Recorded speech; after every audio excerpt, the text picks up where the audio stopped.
नमस्कार, पंजाब केसरी टीवी देख रहे हैं आप। मैं हूं आपके साथ वैशाली। संपूर्ण हिमाचल में बात करेंगे प्रदेश की राजनीति की। इसके साथ ही आपको बताएंगे कि क्यों पीएम मोदी की रैली को लेकर सियासत शुरू हो गई है।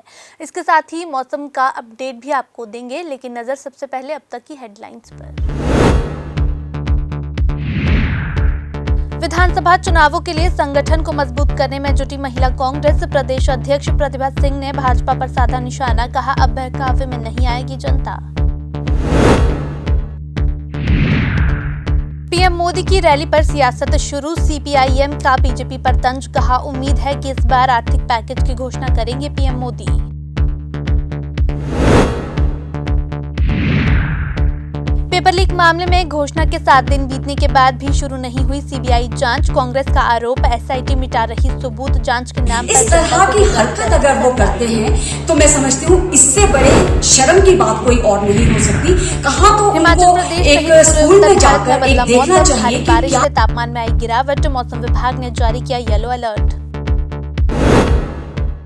अब खबरें विस्तार से। विधानसभा चुनाव नजदीक आते ही कांग्रेस ने संगठन को मजबूत करने का काम शुरू कर दिया है। इसी के चलते शिमला कांग्रेस कार्यालय में महिला कांग्रेस की कार्यकारिणी की बैठक हुई, जिसमें संगठन को मजबूत करने और आगामी विधानसभा चुनावों में महिलाओं की भागीदारी को लेकर महिला कांग्रेस की राष्ट्रीय अध्यक्ष कुमारी नीता डिसूजा ने चुनावी टिप्स दिए। इस मौके पर कांग्रेस प्रदेश अध्यक्ष प्रतिभा सिंह ने भाजपा पर निशाना साधा। उन्होंने कहा कि उपचुनावों के नतीजों से भाजपा में भी खलबली है और यही कारण है कि भाजपा के बड़े नेताओं का प्रदेश में आना हो रहा है, लेकिन अब जनता बहकावे में नहीं आने वाली। जहाँ तक महिलाओं की बात है, आप जानते हैं महिलाएं पार्टी के लिए बहुत मेहनत करती है, बहुत कर्मठ तरीके से काम करती है। आज इस बैठक का आयोजन भी हमने इसीलिए किया है कि सभी हमारे जो पदाधिकारी है, जो चुनी हुई वहाँ से महिलाएं हैं, उनके साथ बैठकर हम विचार विमर्श करेंगे और उनको आदेश देंगे कि किस तरीके से आपने आने वाले चुनाव में तैयारी करके फील्ड में निकलना है। ऐसा लगता है, ऐसा नज़र आ रहा है मुझे भी इस बात का आभास है कि ये लोग क्यों इतना स्ट्रेस कर रहे हैं। प्राइम मिनिस्टर को आने की बात है, हालांकि गुजरात में उनके अपनी स्टेट में भी इलेक्शन है, पर वो यहाँ पर ज़्यादा टाइम दे रहे हैं। चाहे मोदी जी आ रहे हैं, चाहे अमित शाह आएंगे, नड्डा जी आएंगे, अनुराग ठाकुर जी आएंगे, वो तो अपने पार्टी के लिए काम करेंगे और वो जानते हैं कि अभी पिछला जो हमारा उपचुनाव हुआ उसमें क्या निर्णय रहे, क्या फैसला लोगों ने दिया, उससे भी थोड़े वो घबराए हुए हैं, बैकफुट पे है। इसलिए वो ज़्यादा से ज़्यादा अपनी यहाँ पर प्रेजेंस लगाकर ये लोगों को दर्शाना चाहते हैं कि नहीं, हम लोग पूरी तरह से तैयार है और हम इस मिशन को रिपीट करेंगे। हिमाचल प्रदेश के तकनीकी शिक्षा मंत्री डॉक्टर रामलाल मारकंडे ने पेट्रोल डीजल के दामों को लेकर कांग्रेस पर निशाना साधा है। उन्होंने कहा कि कांग्रेस हर विषय को राजनीतिक चश्मे से देखती है। हिमाचल और गुजरात में चुनाव के कारण पेट्रोल डीजल के दाम कम नहीं हुए हैं, बल्कि देश की जनता को राहत देने के मकसद से इनके दाम घटाए गए हैं। उन्होंने कहा कि कांग्रेस प्रधानमंत्री का आभार जताने के बजाय लोगों को गुमराह कर रही है। वहीं डॉक्टर मारकंडा ने पीएम के शिमला दौरे का स्वागत करते हुए कहा कि ये सौभाग्य की बात है कि प्रधानमंत्री शिमला आ रहे हैं और 8 साल पूरे होने पर प्रदेशवासियों को उनका संबोधन सुनने का मौका मिलेगा। कांग्रेस पार्टी का तो हमेशा ही राजनीति ही दृष्टिकोण रहा है। जब अभी इलेक्शन बहुत दूर है, आपको याद होगा पीछे जब 5 राज्यों में चुनाव हो रहे तो हमने चुनाव के समय कभी भी तेल और दाम और गैस सिलेंडर के जो रेट कम नहीं किए थे। इस बार तो दो राज्यों के चुनाव होने हैं, एक गुजरात का, एक हिमाचल प्रदेश का। चुनाव नवंबर महीने में होना है। अभी हमने रेट जो है आपके मई महीने बाद में मोदी जी ने कम किया। मैं इस मोदी जी का धन्यवाद करना चाहूँगा। कांग्रेस का विषय, आपने कांग्रेस वाले के राजनीति स्टैंड की बात करते हैं। कांग्रेस वालों का कोई विषय इस ढंग से सिर्फ आलोचना करना कांग्रेस वालों को आता है, इसे आलोचना करने ही तक सीमित रहते हैं। मैं माननीय मोदी जी का धन्यवाद करना चाहूँगा कि हमें सौभाग्य मिला। माननीय मोदी जी 8 साल केंद्र सरकार का 8 साल पूरा होने के शुभ अवसर पर जो है वो इसको समारोह को हमारे शिमला में आके मना रहे हैं। हमारे लिए बहुत सौभाग्य की बात है। इससे जो है हमारे पूरे हिमाचल प्रदेश के हर जिले में लगभग 40 जगह स्थान चयनित किए हैं। सारे विधायक मंत्री वहाँ जाएंगे और उसके हमें मोदी जी को सुनने का मौका मिलेगा। हिमाचल प्रदेश की जनता को सुनने का मौका मिलेगा कि माननीय मोदी जी ने जो 8 साल के कार्यकाल में भारतवर्ष के लिए क्या किया है, हिमाचल प्रदेश के लिए क्या किया है, ये हमारे लिए बहुत खुशी का विषय है। हम सभी सुन पाएंगे और बहुत बड़ा मोदी जी ने जो कार्य किए हैं वो अभूतपूर्व एक मील के पत्थर साबित हुआ है। शिमला में 31 मई को पीएम मोदी की रैली को लेकर अब सियासत शुरू हो गई है। शिमला में सीपीआईएम ने पीएम मोदी की रैली को लेकर भाजपा पर तंज कसा। सीपीआईएम नेता संजय चौहान ने कहा कि उम्मीद है कि इस बार पीएम मोदी आर्थिक पैकेज की घोषणा करेंगे और पूर्व यात्राओं में की गई घोषणाओं को भी जमीनी स्तर पर पूरा करेंगे। साथ ही उन्होंने रिज मैदान की सुरक्षा को देखते हुए रैली स्थल को बदलने की मांग भी की है।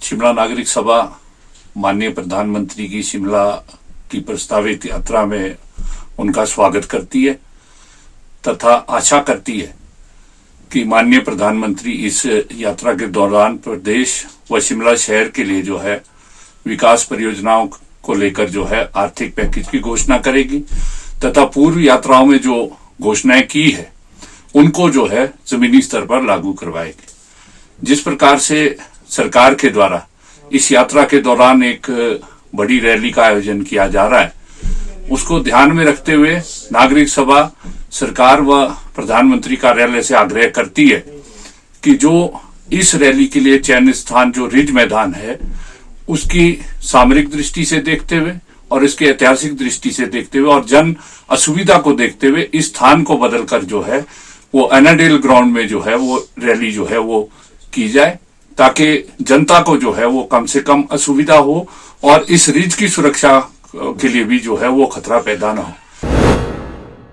पुलिस पेपर लीक मामले को लेकर विपक्ष लगातार सरकार पर हमलावर है। वहीं अब मामले में सीबीआई जांच शुरू न करने पर कांग्रेस ने सवाल खड़े किए हैं। यही नहीं, कांग्रेस ने एसआईटी पर सबूत मिटाने के भी आरोप लगाए हैं। कांग्रेस के कार्यकारी अध्यक्ष हर्ष महाजन ने कहा कि मुख्यमंत्री ने 7 दिन पहले सीबीआई जांच करवाने की बात कही थी, लेकिन अब तक जांच शुरू नहीं हुई है और अभी भी एसआईटी के अधिकारी ही इसमें गिरफ्तारियां कर रहे हैं। 7 दिन हो गए अनाउंस किए हुए, अभी तक नोटिफिकेशन नहीं हुई। जब सरकार नोटिफिकेशन ही नहीं करेगी तो कैसे ये सीबीआई को दे दिया गया? क्लैरिफिकेशन चाहिए। अभी कोई हमारे को बताए कि नोटिफिकेशन कब हुई, कब सीबीआई को दिया जाएगा केस। और इसमें सीधी सी बात है, पुलिस ऑफिसर इसमें नो ऑर्डर। पेपर किसने सेट किया, कहां से प्रिंट हुआ, किसके हवाले था, इस 3 के अलावा तो कुछ और हो ही नहीं सकता। लीकेज हुई तो किस लेवल पे हुई? लीकेज पुलिस के लेवल पे हुई ना। लीकेज भारतवर्ष में कभी ये पुलिस का पेपर लीक नहीं हुआ और पुलिस के पेपर ही लीक होने लगे तो आगे क्या होगा क्या नहीं होगा। हिमाचल तो एक नौजवानों के साथ जो हमारे बेरोजगार है उनके साथ खिलवाड़ हो रहा है। सारे पेपर पुलिस के हो, जूनियर ऑफिसर असिस्टेंट के हो, बीए फर्स्ट हो, बीए 2 हो, तो सब लीक हो जाते हैं। तो एक ऐसा ग्रोह इसमें शामिल है जो मैं कहता हूं कि पुलिस भी उसमें मिली भगता है। तो इसलिए आप समझो कि ये खिलवाड़ तो है ही है, पर ये आज जनता को भी धोखा दिया जाता है कि सीबीआई को दे दिया, सीबीआई को दे दिया। हमारी इन्फॉर्मेशन के तहत अभी सीबीआई को केस नहीं किया। अगर सीबीआई को गया है तो एसआईटी अभी तक अरेस्ट हो रही है, अभी बेल हो रहा है, कुछ क्या हो रहा है, तो एसआईटी अरेस्ट कर रही है। पर एसआईटी बीच में क्यों पड़ रही है? ये इसलिए पड़ रही है कि जो सबूत है उसको मिटाने की कोशिश की जा रही है। ये सीबीआई को गुमराह करने की कोशिश करी जा रही है। अगर इतना सीरियस मामला है कि जिसमें हजारों नौजवानों के साथ खिलवाड़ हुआ है, 2 दफा पेपर लीक हो गया है, पुलिस की इन्वॉल्वमेंट है, पुलिस के अफसरों की इन्वॉल्वमेंट है, तो सीबीआई को देते क्यों नहीं? हमारी डिमांड है कि सीबीआई को अपनी कार्रवाई बंद करें और सीबीआई के हवाले करें केस। ऐसे लोगों को कितनी देर ठगेंगे कि दे दिया तो कब दे दिया? एक दिन आप दो, अगले दिन सीबीआई टेक ओवर करने के लिए उनकी टीम आ जाती है और सैनिक की भी आ जाती है, बाकी भी आ जाते हैं लोगों, इंक्वायरी शुरू हो जाती है, अरेस्ट शुरू हो जाती है। या तो अभी तक कुछ हुआ ही नहीं, या तो हम गलत बोल रहे हैं या वो गलत बोल रहे हैं। एक्साइज विभाग ने सदर बिलासपुर में शराब के कई ठेकों से अंग्रेजी और देसी शराब के सैंपल इकट्ठा किए हैं। विभाग की एक टीम सुबह से ही मैदान में जुट गई और अलग अलग 8 दुकानों से शराब के 8 सैंपल इकट्ठा कर STL लैब कंडाघाट भेजे गए, जहां शराब की बोतलों में मिलावट और डिग्री लेवल की जांच की जाती है ताकि सरकार द्वारा तय नियमों के आधार पर ही शराब ग्राहकों तक पहुंच सके। आपको बता दें कि जिले में ओवरचार्जिंग और मिलावटी शराब की शिकायतें आती रहती है और ऐसे में विभाग इस तरह की कार्रवाई अमल में लाता है।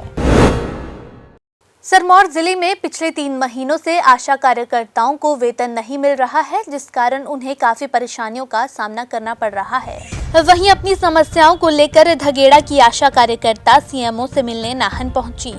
आशा कार्यकर्ताओं का कहना है कि अक्सर उन्हें अपने वेतन के लिए विभाग कार्यालय के चक्कर काटने पड़ते हैं। वहीं अब कार्यकर्ताओं ने सरकार को चेतावनी दी है कि अगर वेतन नहीं आता तो 26 मई से वे अपनी सेवाएं बंद कर देगी। इंसेंटिव पे कोई गौर नहीं करते हैं। तो अभी जैसे ही अभी 25 तारीख को हमारा ये 26 को चला है ये प्रोग्राम अल्बेंडाजोल का NDD प्रोग्राम। तो सर हम सभी आशाएं आज प्रण कर रही हैं कि हम कोई काम नहीं करेंगे जब तक हमारा इंसेंटिव नहीं डला, हम कोई काम नहीं करेंगे। अब हमारी डिमांड ये है कि जो हमारा इंसेंटिव वगैरह है वो हमारा ठीक टाइम के नहीं आता।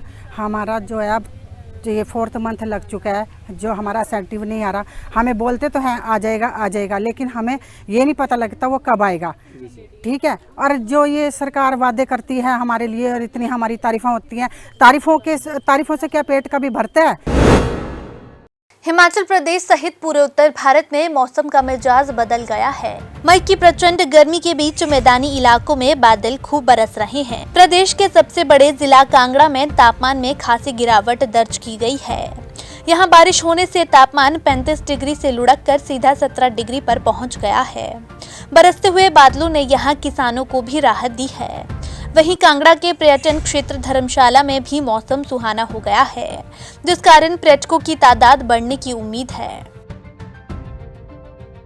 पिछले काफ़ी टाइम से भयंकर गर्मी पड़ रही थी, तो आज जो पिछली रात से लगातार बारिश हो रही है, इससे तापमान में अच्छी खासी गिरावट आई है। और अब तो यहाँ सर्दी जैसा माहौल है पूरा, और किसानों के लिए भी अच्छी राहत की वो है। और जो अपने पीछे काफ़ी गर्मी से जो है मेन हम ये बोलेंगे कि राहत है। और लोगों ने इनफैक्ट काफ़ी लोगों ने गर्म कपड़े भी अपने निकाल लिए हैं, तो ये एक राहत की खबर है और अच्छा लग रहा है बारिश को देख के। देखिए जी, काफ़ी अच्छी हो गई है बारिश। पिछली कल रात से बारिश हो रही है और अभी तक चली हुई है। पिछले 1 हफ्ते 10 दिनों से हम देखें तो तापमान जो था वो 30 से 35 के बीच में हो गया था, लेकिन कल से जब से बारिश शुरू हुई है तो तापमान 15-16 के बीच में आ गया है। इसका और भी इफ़ेक्ट देखेंगे आप, जो है बागवानी पे भी अच्छा है। बागवानी के लिए भी अभी मक्की की बिजाई होनी है। फिर टूरिस्ट की तरफ से देखेंगे तो गर्मी की वजह से टूरिस्ट भी वापस जा रहा था, अब बारिश हो गई है तो टूरिस्ट भी आएगा आगे चल के। तो हर तरह से ये बारिश ज़रूरी है। हम अपने दोस्तों के साथ आग सेक रहे हैं, चाय पी रहे हैं, तो मेरी दृष्टि से तो बारिश जो है वो काफ़ी अच्छी है और होनी भी चाहिए थी। यहाँ पिछले हफ्ते से लगातार गर्मी हो रही थी, बारिश होने से गर्मी से राहत मिली है। और बाकी टूरिस्ट वगैरह भी आ रहा है। यहाँ का टेम्परेचर पहले 35-36 पहुँच गया था, अब बारिश होने से वो 16-17 पहुँच गया। तो अच्छी बात है। हम आग सेक रहे हैं और दोस्तों के साथ बैठ के चाय पानी कर रहे हैं। देश की प्रसिद्ध GNA यूनिवर्सिटी ग्रामीण क्षेत्रों में डिप्लोमा कर रहे युवाओं को प्लेटफॉर्म उपलब्ध करवाने जा रही है। इस बात की जानकारी संस्थान के डीन डॉक्टर समीर वर्मा ने दी।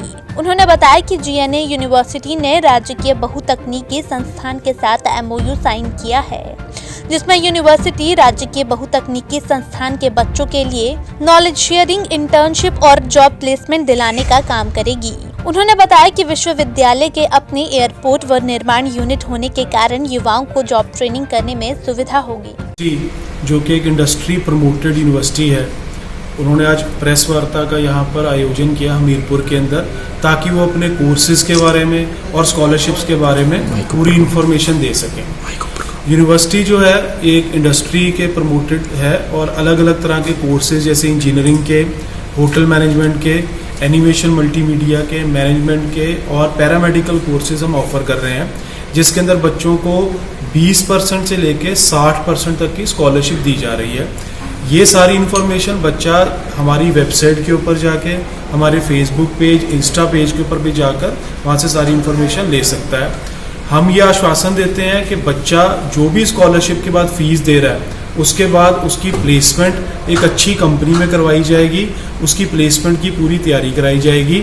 हमने इसीलिए यहाँ पर हिमाचल के अंदर ऊना में, कांगड़ा में, हमीरपुर में अपने ऑफिसेज खोले हैं और यहाँ पर हमने टीम बनाई है जहाँ पे जाके बच्चा फ्री काउंसलिंग ले सकता है अलग अलग कोर्सेज के बारे में। संपूर्ण हिमाचल में फिलहाल इतना ही। मुझे दीजिए इजाजत। देखते रहिए पंजाब केसरी टीवी। नमस्कार।